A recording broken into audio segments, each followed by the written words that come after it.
El pan. ¿Quién no ha escuchado este sabroso pregón por las calles de la ciudad y la provincia de México? Grito que nos conduce a recordar las formas, aromas y colores de una tradición cultural de nuestro país. La panadería tiene un lugar muy importante dentro de la gastronomía mexicana.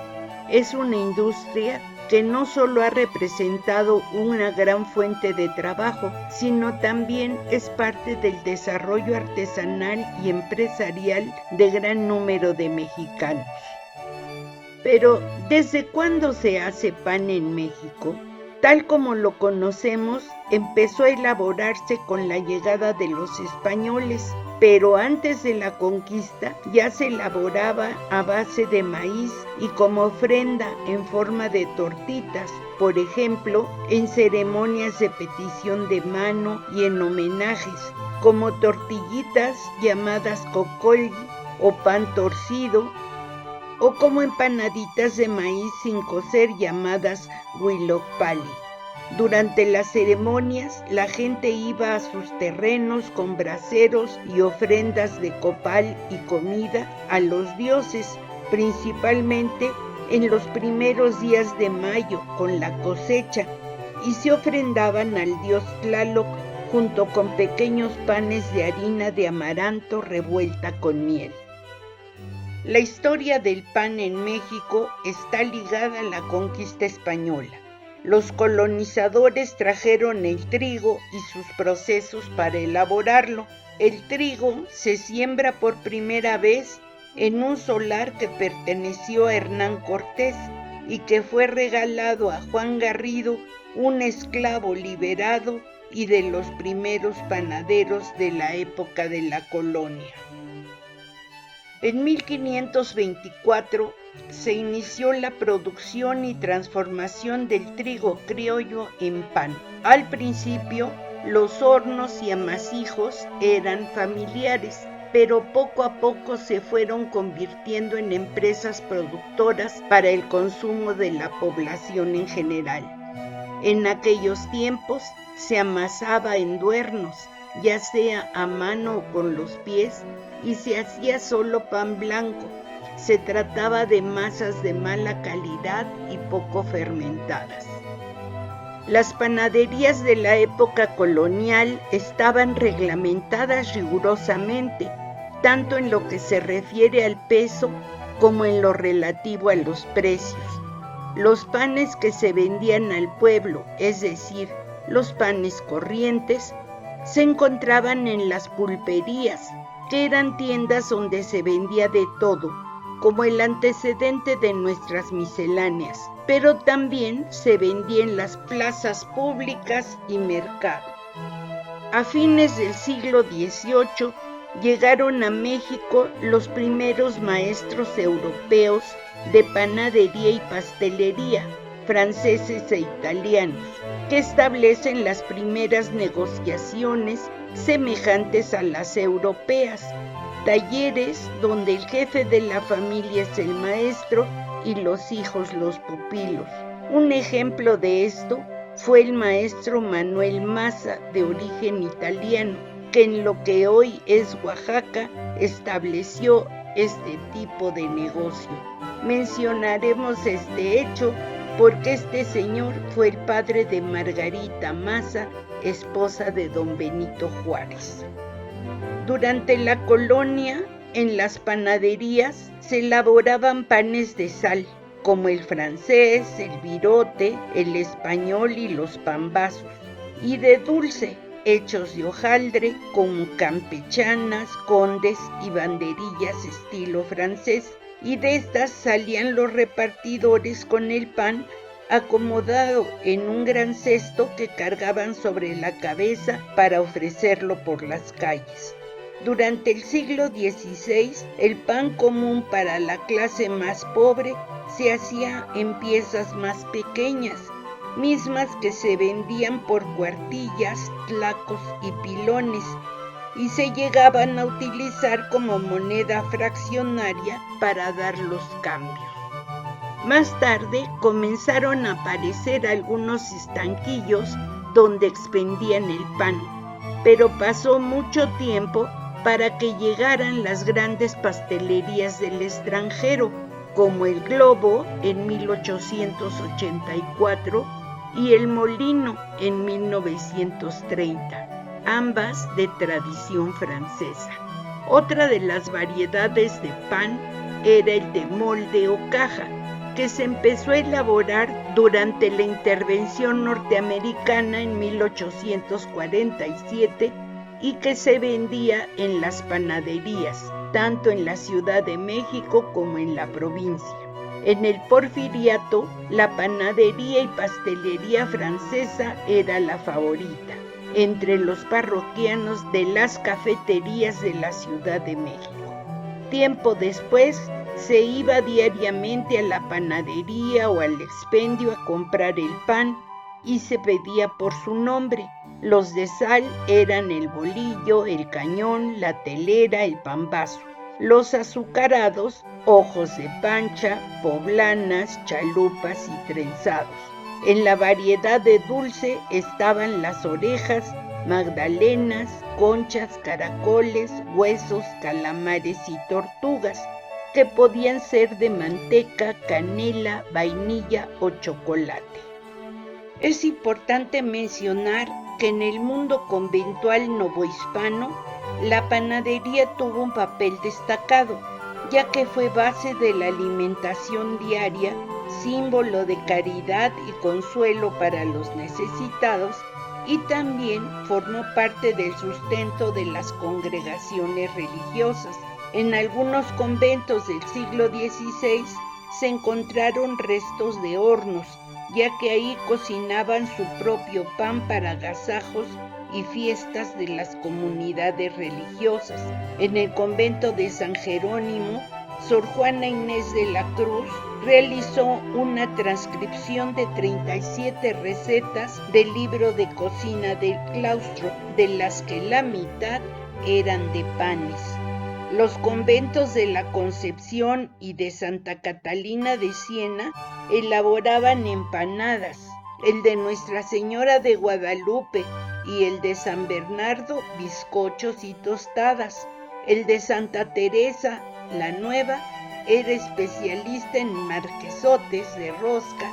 Santa Clara y Santa Mónica eran famosas por sus rosquillas de almendra y los crujientes polvorones. En Querétaro, las monjas franciscanas de Santa Rosa de Viterbo tuvieron la creatividad de elaborar las crujientes puchas en forma de concha con sabor a anís, decoradas de glacé de colores. Hasta la fecha, México es reconocido como el país número 1 a nivel mundial en riqueza de formas y sabores.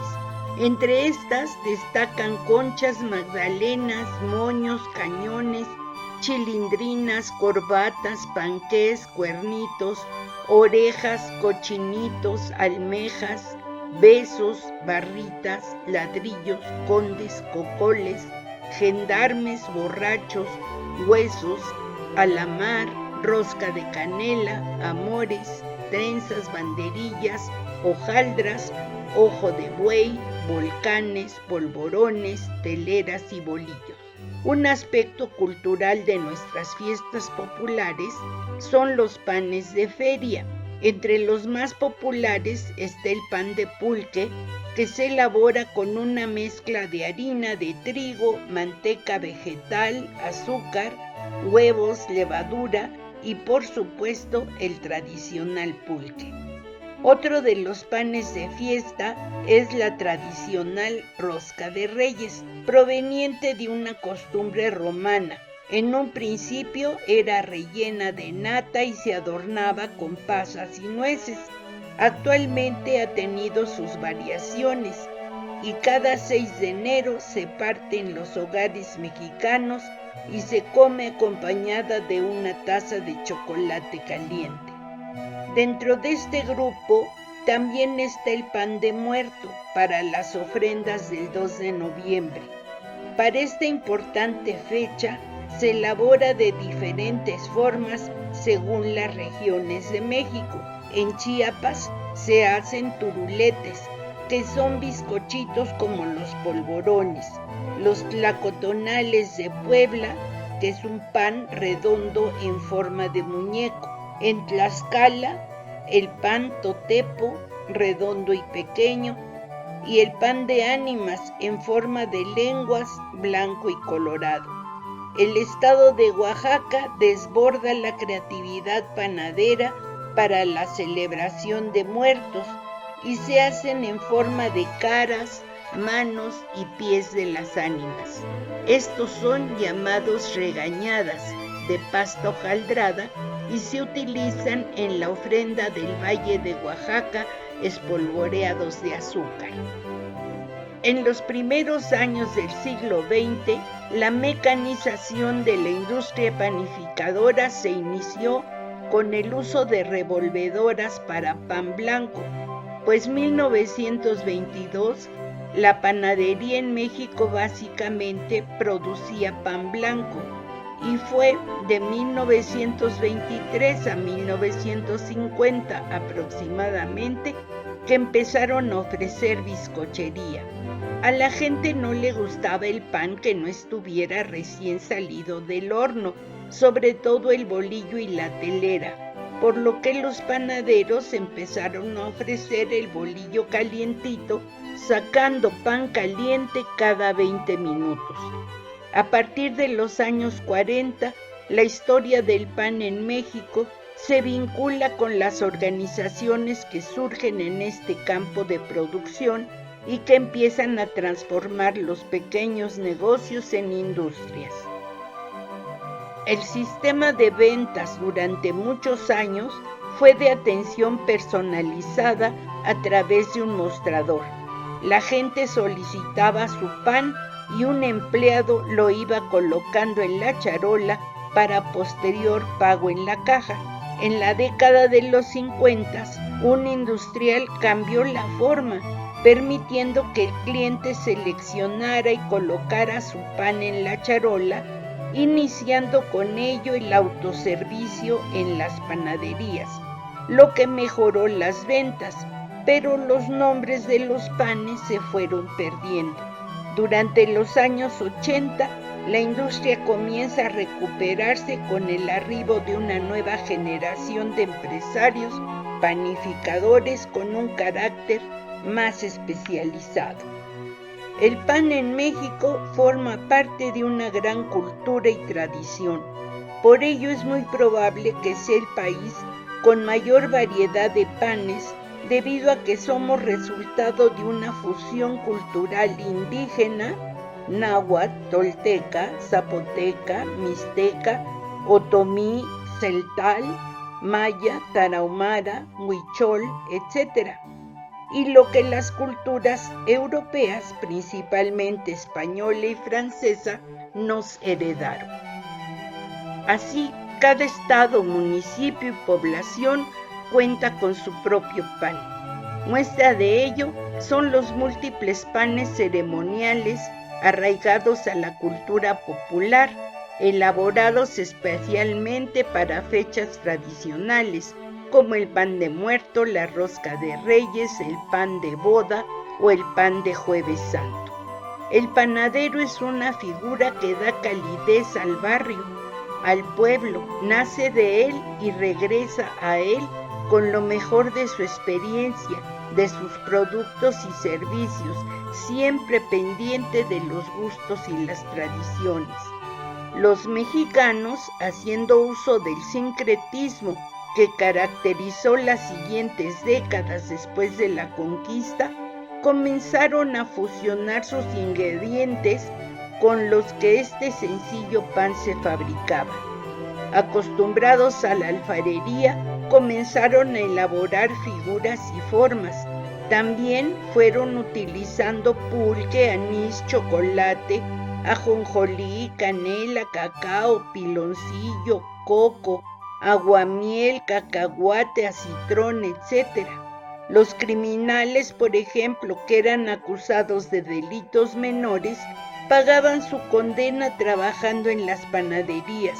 Muchísimos años después se fueron formando regulaciones de horarios y condiciones de trabajo, ya que las jornadas resultaban casi esclavizantes.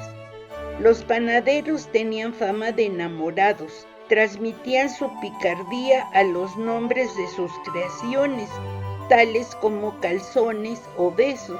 Intercambiaban salamerías con las muchachas que estaban al servicio en las grandes casas, cuando éstas acudían a buscar los encargos de los patrones. En cada ciudad y en cada pueblo de México encontrarás panaderías que se han convertido en verdaderos referentes históricos. Una de ellas es la Panadería Vasconia, que con 130 años de servicio es considerada la más antigua de la Ciudad de México. También la pastelería más frecuentada y concurrida del centro histórico desde 1927. Entre los panes de más tradición están el ojo de pancha, el pambazo, el pan de pulque, el de muerto, el cocol, la campechana, la chilindrina, la concha, la semita y el beso. Bueno, esperamos que les haya gustado la charla de hoy y qué mejor momento para irnos a merendar un cafecito con leche y una concha con nata. Por favor, vean los videos sugeridos con los inigualables Chava Flores y Tintán y nos vemos en la próxima.